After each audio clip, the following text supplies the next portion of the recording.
Good day, future doctors. So this is the third part of our lecture on the endocrine system. The first gland that we will discuss for this set of lecture is the adrenal gland.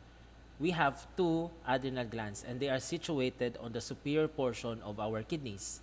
The medical term for kidney is renal.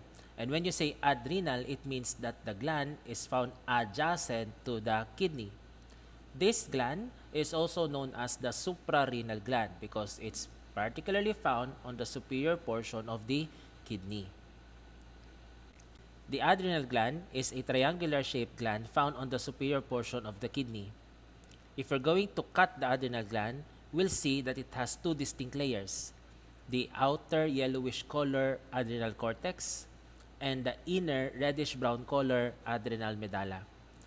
The adrenal gland is a soft tissue, therefore it should be covered by a protective capsule. Shown in this picture is the adrenal gland situated on the superior portion of the kidney of this cadaver. If we're going to make a cut section of the adrenal gland, we will notice that it has a yellowish colored outer region. We call it as the adrenal cortex, and the inner layer that is reddish brown in color, and that is called the adrenal medulla. The adrenal gland is a triangular shaped gland and it has two distinct regions: the outer cortex and the inner medulla. The adrenal cortex is further divided into three regions. The outermost is the zona glomerulosa, the middle and the thickest among them, the zona fasciculata, and the innermost layer is zona reticularis. Immediately below the capsule is the zona glomerulosa, and found beside the adrenal medulla, you have the zona reticularis.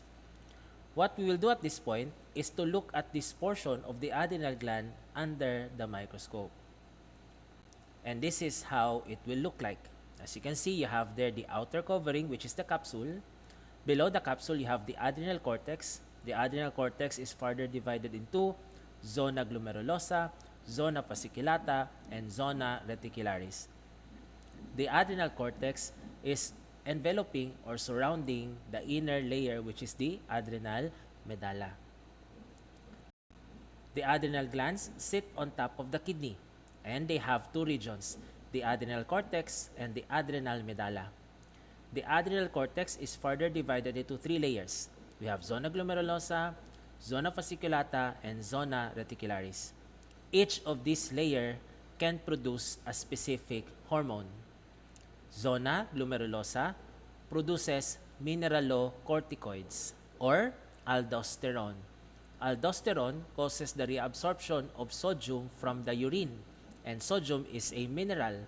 So that's the reason why aldosterone is also known as mineralocorticoid, a mineral retaining hormone of the adrenal cortex, which is a steroid hormone. I hope you can remember that steroid hormones are derived from cholesterol. Testis will corner the ovary. The word core there refers to the adrenal cortex. So basically, the hormones produced in the adrenal cortex are steroids. The next layer is zona fasciculata, and this can produce the hormone glucocorticoid, or also known as the cortisol. Please recall that cortisol is a stress hormone. It is produced during stress, and it breaks down fats and lipids to produce glucose, which will serve as source of energy. That's the reason why cortisol is also known as glucocorticoid. It increases glucose, and it is the hormone of adrenal cortex, and it is a steroid, glucocorticoid. The last layer of the adrenal cortex is zona reticularis, and this layer is capable of producing the sex hormones. So for you to easily memorize what hormones are produced in each of the layer of the adrenal cortex, you have to memorize go find Ray, make good sex. Go find Ray, glomerulosa, fasciculata, reticularis. Make good sex, mineralocorticoid, glucocorticoid, and the sex hormones. The inner layer of the adrenal gland is called the adrenal medulla, and this is where we produce our epinephrine and norepinephrine. The outermost structure of the adrenal gland is the capsule. Below the capsule, you have the adrenal cortex, and the adrenal cortex has three layers. the zona glomerulosa, which is producing the mineralocorticoid. Take a look at the zona glomerulosa, the one labeled as mineralocorticoid secreting area in the picture. The cells of the zona glomerulosa are arranged in rounded arrangement or spherical arrangement. And then, take a look at the layer below zona glomerulosa. That's the zona fasciculata. That's the one labeled as glucocorticoid secreting area. What do you notice? The cells of the zona fasciculata are arranged in columns. Below the zona fasciculata is the zona reticularis. The cells there are arranged in random chords. And this zona reticularis is capable of producing sex hormones. Let's try to take a look at the adrenal cortex under the microscope. This is the capsule, which is composed of dense irregular connective tissue. Below the capsule, you have the zona glomerulosa. Please do appreciate that the cells in the zona glomerulosa are in rounded or spherical arrangement, just like the cells pointed by the yellow arrow. Let's have another one. This is the capsule, and this is the zona glomerulosa. The cells are in rounded or spherical arrangement. Let's have this picture. Capsule, zona glomerulosa, the cells are in rounded arrangement. And then take a look at this yellow arrow. As you can see, the cells are arranged in columns. So this is most likely the zona fasciculata. Capsule, zona glomerulosa, which is capable of producing mineralocorticoid or aldosterone. And this is the zona fasciculata. The cells are arranged in columns. Please do appreciate that the cells of the zona fasciculata have light-staining cytoplasm because they store cholesterol. Because they will use the cholesterol to produce the hormone cortisol or glucocorticoid. Take a look at this picture. The cells here are arranged in columns. So most likely, this is the zona fasciculata. Well, take a look at the cells pointed by the yellow arrow. They are arranged in random chords. This is the zona reticularis. It's easy to identify the zona reticularis because most of the time it's dark stained. It's because it has the lipofuscin pigment. Yellow arrow, capsule. Blue arrow, the cells are in rounded arrangement, zona glomerulosa. Red arrow, zona fasciculata. White arrow is pointing to a dark staining area that contains cells with lipofuscin. So that's the zona reticularis. It's easy to identify the adrenal medulla because it's immediately below the zona reticularis. Now, take a look at the zona fasciculata. The cells there have light staining cytoplasm because they store calcium. Below the zona fasciculata, you have the dark staining cells of the zona reticularis. They are dark staining because they contain lipofuscin. And then take a look at the area below the zona reticularis. You have there the light staining adrenal medulla. White arrow is pointing to the dark staining cells of the zona reticularis. And then below the zona reticularis, you have there the light staining adrenal medulla. Take note that the light staining cells of the adrenal medulla are called the chromaffin cells. CHROMAFFIN. And these chromaffin cells are the ones producing the epinephrine and norepinephrine. This is another picture of the adrenal gland. This is the zona fasciculata. This is the dark staining zona reticularis. And below it is the adrenal medulla, which contains what cells? Chromaffin cells. Let's have this one. Zona fasciculata, zona reticularis, and this is the adrenal medulla. The adrenal medulla is stimulated or controlled by the autonomic nervous system, particularly the sympathetic nervous system, so that it's easy for the adrenal medulla to release its epinephrine and norepinephrine so that the fight and flight response will be initiated right away in cases of emergency. Let's discuss the hormones of the adrenal cortex. Let's start with the zona glomerulosa. the mineralocorticoid, or the aldosterone. This hormone causes the reabsorption of sodium from the urine back to the blood. So take a look at the blood vessel in the picture. You have there the yellow-colored aldosterone. This aldosterone hormone will act on the tubular cells of the kidney. And what will happen? These tubular cells are stimulated to reabsorb sodium. Please refer to the yellow arrow. Now, what's the importance of aldosterone? In cases of fluid loss and electrolyte loss, what will maintain the sodium level in the blood is the aldosterone. And what is the target organ of aldosterone? Where is it acting? The cells of the tubules of the kidney. Cortisol or glucocorticoid is produced in the middle layer of the adrenal cortex, and that's the zona glomerulosa. If aldosterone is released, if there is loss of sodium from the body, what will cause the release of cortisol is the adrenocorticotropic hormone coming from the anterior pituitary. So let's understand what causes the release of aldosterone is the varying levels of sodium in the blood. And what type of stimulus is that? Humoral, because what controls the release of the hormone is a chemical, just like in the case of calcium and parathyroid hormone, glucose and insulin. In the case of the zona fasciculata, the cells there will only release the cortisol in the presence of adrenocorticotropic hormone. This is an example of a hormonal stimulus. Cortisol is produced in cases of long-term stress, and the cortisol will increase the blood glucose level. Cortisol is also known to have anti-inflammatory properties. That's why you get to hear people with chronic inflammation taking steroids. Whenever there is stress, the hypothalamus will sense it, and the hypothalamus will produce corticotropin-releasing hormone, which will act on the anterior pituitary, causing it to release adrenocorticotropic hormone. And this adrenocorticotropic hormone will act on the adrenal gland. To be specific, we have the zona fasciculata, and the zona fasciculata will produce cortisol. The innermost layer, the zona reticularis, is capable of producing the sex hormones, particularly the male sex hormones, the androgens.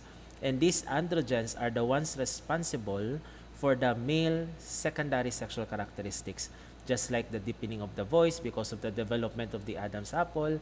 We have the growth of the pubic hair during puberty, and the increase in the muscle mass.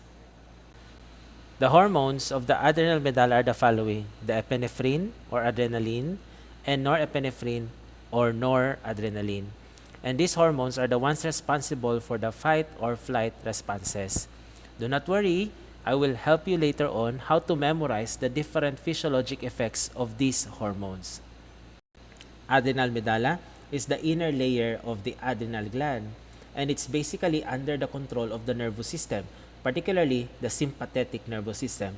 So what will make the adrenal medulla release epinephrine and norepinephrine is the sympathetic nervous system.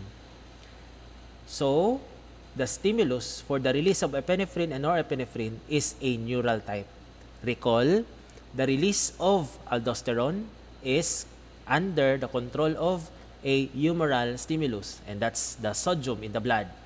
The release of cortisol from the zona fasciculata is under hormonal stimuli or control, and that's because of the adrenocorticotropic hormone. In the case of epinephrine and norepinephrine, they are released because of a neural stimulus. The adrenal medulla is under the control of the sympathetic nervous system. The sympathetic and parasympathetic nervous system are branches of the autonomic nervous system. The sympathetic nervous system is responsible for the fight or flight response, and it can mediate that one by causing the adrenal medulla to release epinephrine and norepinephrine. Now, what are now the physiologic effects of epinephrine and norepinephrine? So I want you to imagine that you are being chased by a wild dog. Your pupil should be dilated so that you can see where to go. There should be inhibition of saliva or else you will look more rabid than the dog and the dog will run away from you. There should be acceleration of the heartbeat so that the heart can pump blood and oxygen to the muscles of the leg because you are running away from the dog. And for you not to run out of air, the bronchi should be dilated. Epinephrine and norepinephrine will inhibit peristalsis and secretions in the gastrointestinal tract. Why? You can't afford for this to happen. You cannot have the call of nature. You cannot face the dog and tell the dog, can we stop for a while because I feel like I'm defecating. Can I go to the CR first? Next, epinephrine and norepinephrine will cause the breakdown of glycogen in the liver into glucose so that this glucose can be utilized by the body to produce ATP. There should also be inhibition of bladder contraction so that we won't feel the need to urinate while the dog is chasing us.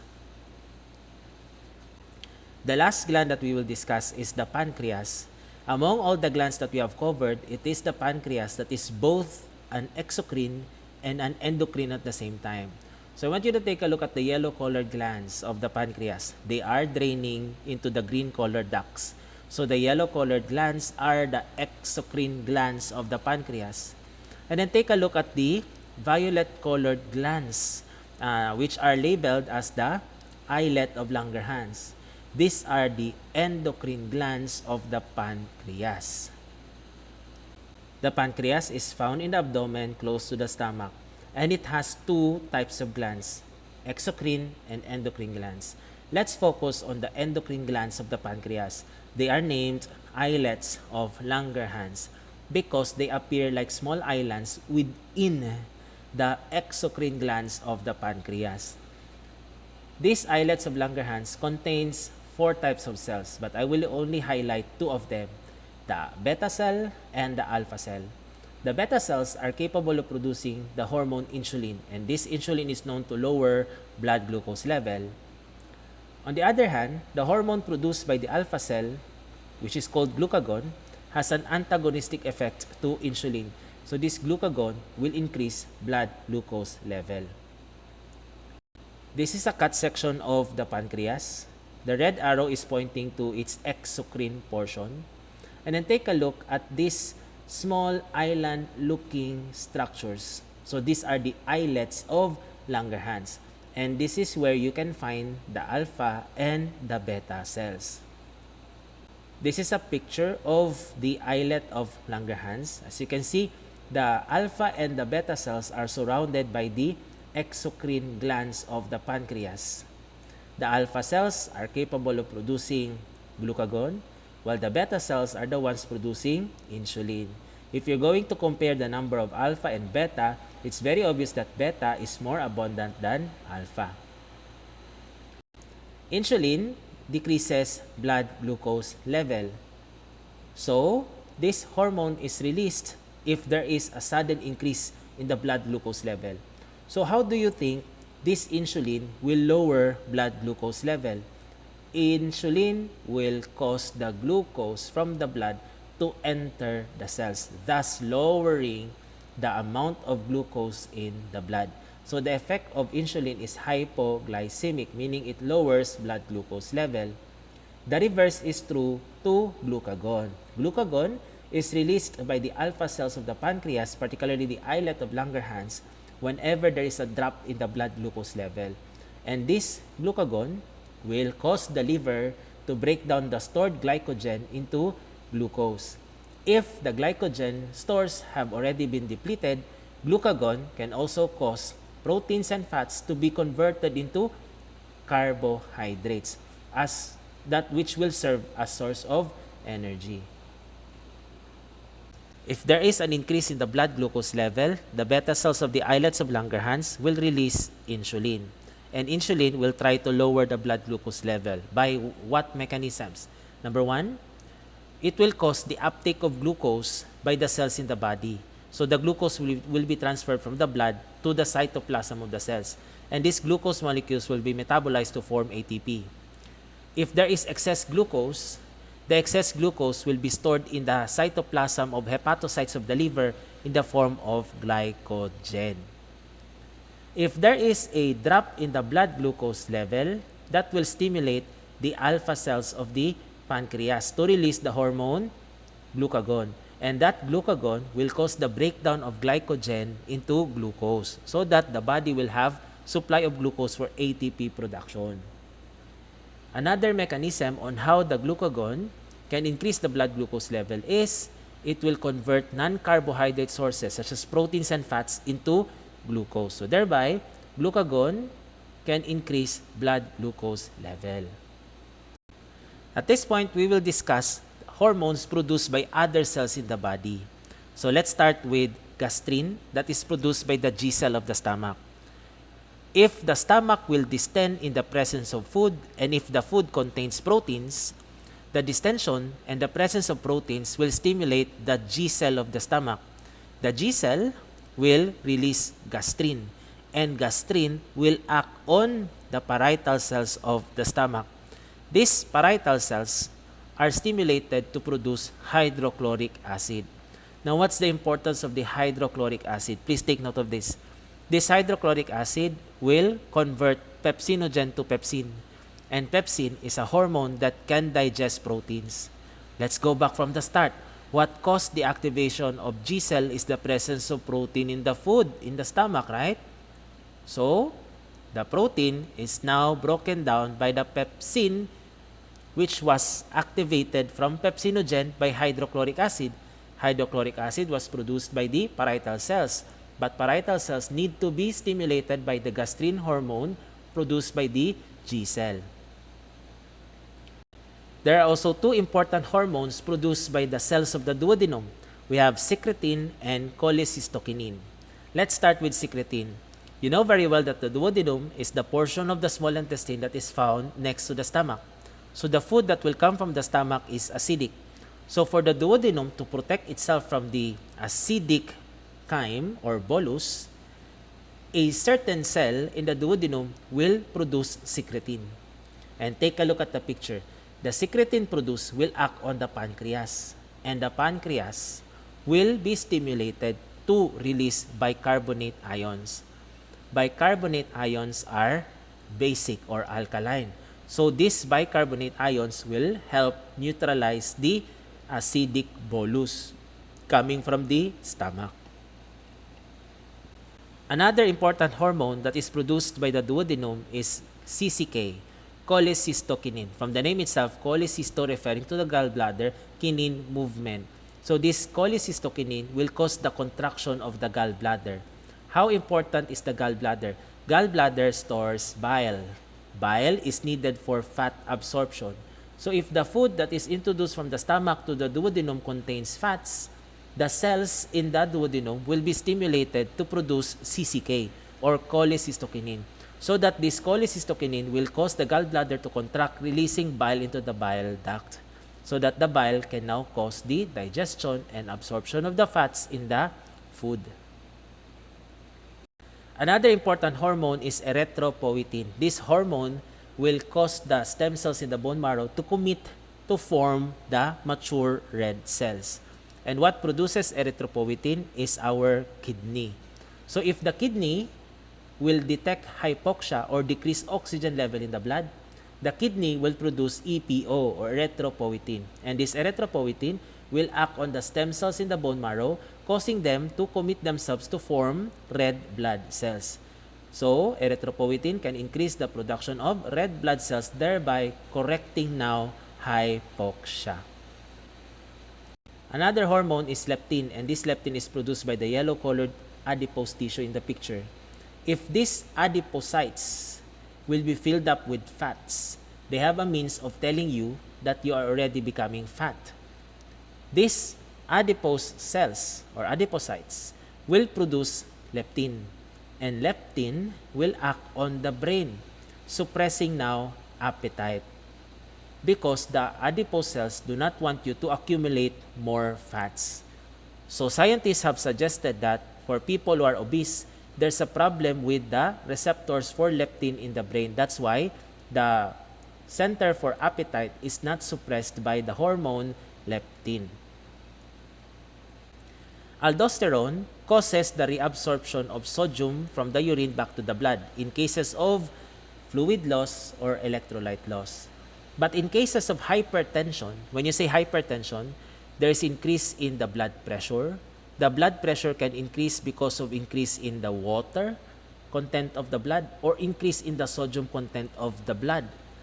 So what will happen? If there is increased sodium content in the blood, sodium retains water. So if water is retained, blood volume will increase. If blood volume will increase, there is a corresponding what? Hypertension. So there's this hormone that is produced by the right atrium of the heart. And you call it as atrial natriuretic peptide. Atrial natriuretic peptide. And this one causes the release of sodium into the urine because this hormone wants to correct hypertension. And how will you correct hypertension? By causing sodium to be lost in the urine. If sodium is lost in the urine, water will follow it. And what will happen to the blood volume? Blood volume will go down. And that will have a consequence on the blood pressure. So if there is volume expansion, just like in hypertension, that will cause the stretching of the right atrium. With the stretching of the right atrium, it will produce atrial natriuretic peptide. What caused the release of this hormone is hypertension, right? So this hormone will cause vasodilation. So if the blood vessels will dilate, it will most likely lower the blood pressure. This atrial natriuretic peptide will also inhibit the zona glomerulosa to produce aldosterone so that aldosterone cannot anymore reabsorb more sodium. And this one can also inhibit the kidney to reabsorb sodium in the urine so that sodium is lost in the urine and water will follow it, thereby correcting now volume expansion or hypertension. And that ends my lecture on Endocrine 3. I did not anymore include the testes and the ovary because they will be discussed under male and female reproductive systems. Thank you very much for spending time to listen and to study my topic. Good luck with our quiz, future doctors.